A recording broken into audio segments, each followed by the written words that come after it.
Sun, Moon, Rising, and Venus bonus reading for the month of February. For your personal reading, kindly send me a direct message. Kamusta mga Scorpio?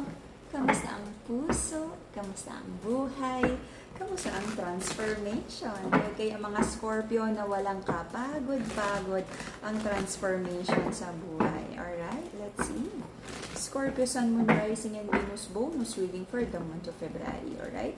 For your personal reading, kindly send me a direct message. Remind ko lang ulit kayo sa mga nagme-message sa inyo, hindi po ako magdo-door-to-door sa inyo. So, ingat sa mga nagme-message. Okay? And then, if you're ready to have your personal reading, just send me a direct message. Nasa profile picture natin yung nag-iisang number natin. Okay? So, kung mayroong mga nagbibigay ng ibang number, hindi po ako yan. Alright? Scorpio, Sun, Moon, Rising, and Venus bonus reading for the month of February. Let's see kung ano meron para sa mga Scorpio.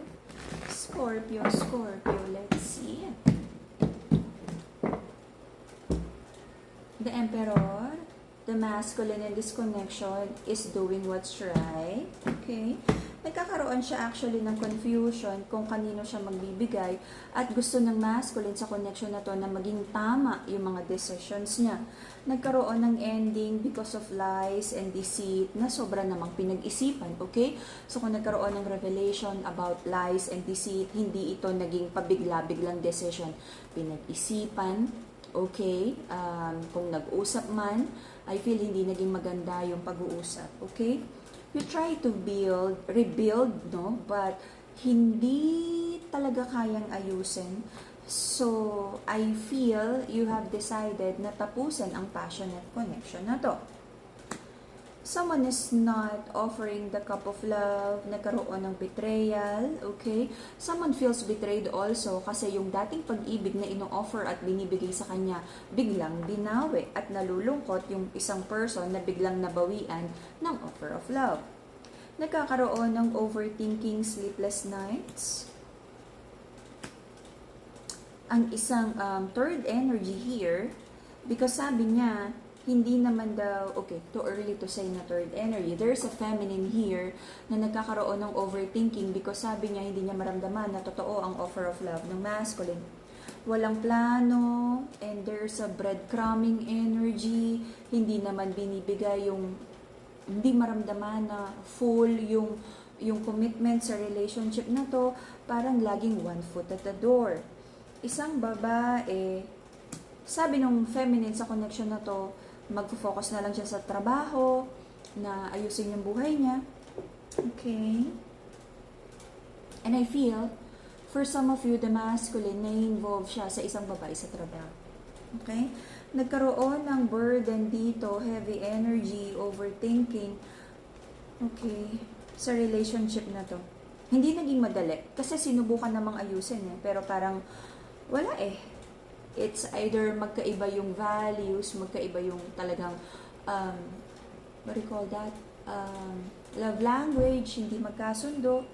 Lagi na lang daw may lies, may mga pangakong magbabago, may pangakong gagawing exclusive to, may pangakong gagawing stable yung relationship, but puro na lang daw lies, okay?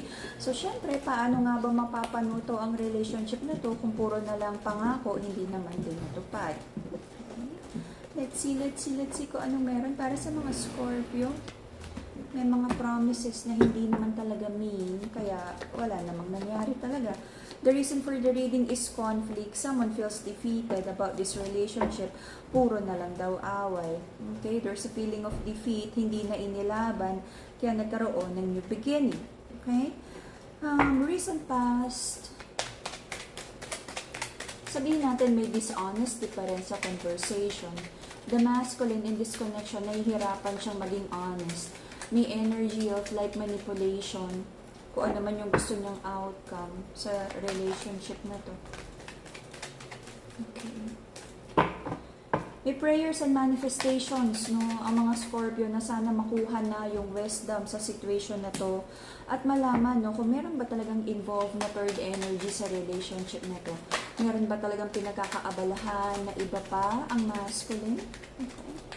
Sabi nung feminine is Lord, kung meron man, reveal mo na yan para matapos na ang conflict na to, para makapag-decide na rin lahat. Okay? Lagi na lang daw may conflict, hindi nagkakaintindihan. Okay. Hindi daw ito ang star card, wish fulfillment energy, lagi na lang nagpapakiramdaman, and because walang maayos na pag-uusap, lagi na lang nag-a-assume kasi hindi nag-uusap ng maayos, may conflict at like hindi naman lahat tamang hinala may but ang pinakahalaga kasi mag-usap ng maayos kasi parang nag-iiwasan. Ang complicated ng energy kasi nag-iiwasan dahil lagi nilang nag-aaway. Ngayon, you're trying to avoid conflict at nagpapakiramdaman and you're assuming kung ano na yung ginagawa ng other person. You're assuming kung anong nararamdaman at pinaplano na may mga mali din, no? Kasi minsan, we're too emotional kaya nahirapan tayo mag-tap sa intuition. So, labo-labo, magulo. Okay? Away. So right now, sabi ng mga Scorpio, marami na, no? Sabi niya, tanggap ko na to. Ganito naman talaga eh. Oo na, sige na, ganito na. Siya na ulit ang bigger person. Sabi ng mga Scorpio, napakahalaga sa kanya ng partnership na to. Kaya kung ano daw yung mga pagkukulang sa kanya, very Scorpio, no? Ride or die. Na parang kahit ano daw yung pagkukulang sa kanya ng person, kaya naman niyang tanggapin. So, ano pa daw ba ang kulang? Ano ba daw ang dapat gawin? Bakit daw hindi makuha yung tamang timpla? Bakit daw hindi makuha yung wish fulfillment sa situation na to? Okay? Sabi ng person ng mga Scorpio, gusto namang makipag-usap, no? Both of you, I feel may iniisip nyo na dapat na talaga kayong mag-usap. Let's see. Dapat na ba daw talagang mag-usap? Because nagkakaroon ng overthinking and I feel yung person ng mga Scorpio is nag-hold back din, no? Umaatras, hindi ready na magbigay ng communication, ng apology, or kung ano man tong paliwanag na ine-expect ng mga Scorpio.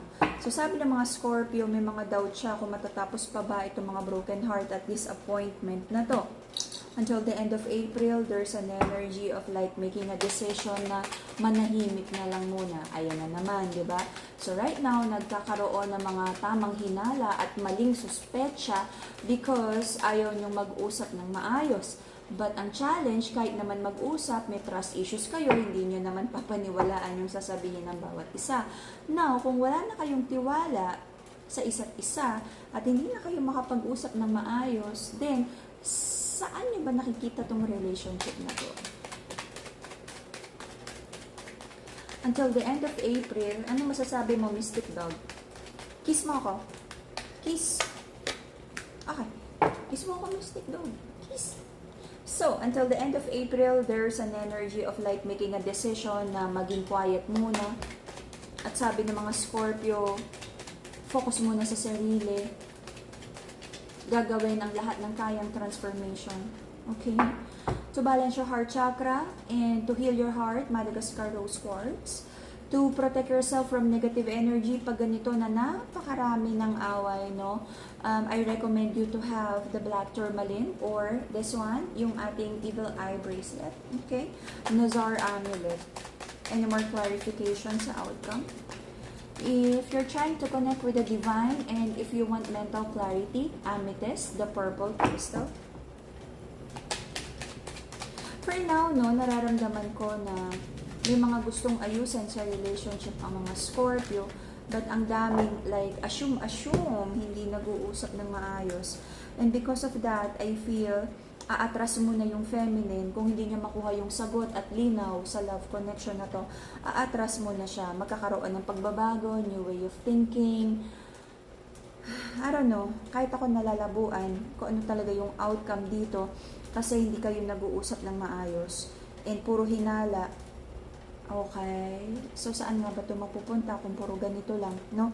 Kung kaya pang ayusin, but if not, kesa nahihirapan, like prolonging the agony, I don't feel that would be healthy.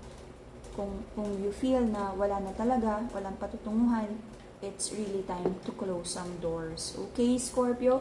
And that will be the Scorpio reading, bonus reading for the month of February. See you again in a few days for your next reading.